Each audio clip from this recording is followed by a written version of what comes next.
Alamin natin ang mga update hinggil pa rin ho dito sa bilang naman ng nasawi at patuloy ho na pagbangon ng lugar dyan ho, particular itong Negros Occidental matapos ho itong pananalasa at mga bahang pagdalang daladala nitong bagyong Tino. Nasa linya na ang Bombo Radyo Bacolod.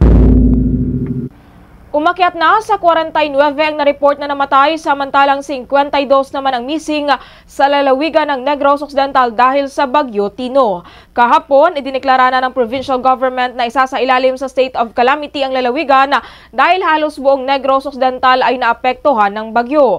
Batay na rin sa deklarasyon ng State of National Calamity ng Presidente, ang Negros Occidental ay isa sa mga lalawigan na makakatanggap ng 50 million pesos na financial assistance. Samantala, muling isinailalim sa state of calamity ang bayan ng La Castillana na nakaranas ng malaking pinsala dulot ng bagyo. Sa panayam ng Bombo Radyo Bacolod kay Vice Mayor Rumayla Nicor Mangilimutan, hindi pa naiangat ang deklarasyon ng state of calamity sa bayan kasunod ng pagputok ng Bulkan Kanlaon.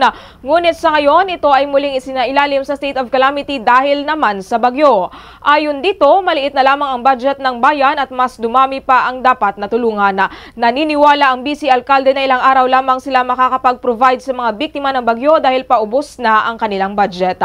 Sa ngayon, may kuryente sa kanilang munisipyo at may signal rin, ngunit hindi ito estable. Ito na lamang ang kanilang paraan upang makapag-contact sa ahensya ng gobyerno upang makahingi ng tulong.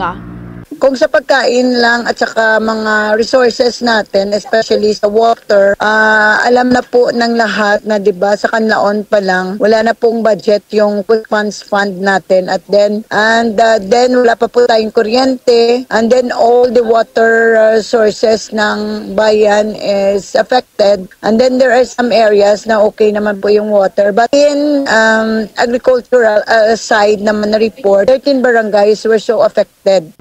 Mula rito sa Bombo Radyo Bacolod, dito si Bombo Jairi de los Reyes and this is Bombo Radio Philippines, the #1 and most trusted source of news and information. Basta radyo, Bombo! For the most trusted source of news and information, visit our website at www.bomboradio.com. Follow us on Bombo Radio mobile app, Facebook, YouTube, TikTok, and X, formerly Twitter.